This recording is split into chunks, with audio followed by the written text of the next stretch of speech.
I agree that there's been talk today about that this country and this state certainly are in some very trying times. And we do have a medical emergency that is facing us.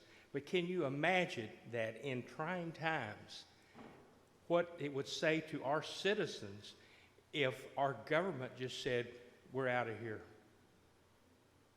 We don't care about you anymore. It'd be like a captain abandoning a ship. I can't imagine that anyone could believe that we can't come here and do our duty and do our responsibility, and that while we're here, that we have to somehow limit the things that we are doing. It's just mind-boggling to me. And I heard someone say, well, we shut this down and we closed this down and we closed something else down. No, we did not. And I think that some of the measures that have happened have been very prudent. Probably there has been a lot of thought that have gone into it, but that hasn't been the situation everywhere.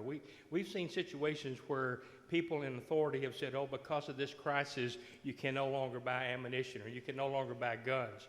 One governor even said he's going to close the liquor stores.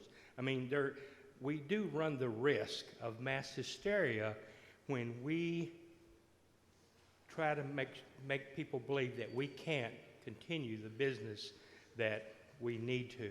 And let me just say this. This nation has faced lots of crises, whether it be the terrorist attacks or whatever. But the one thing that really united us when we faced those things was that we had resolved that we were not going to let terrorists or anybody else or someone else destroy our normalcy. And the one thing that was so, I guess, the common denominator in our ability to overcome this thing was that we could live our lives as normal as possible. That's important.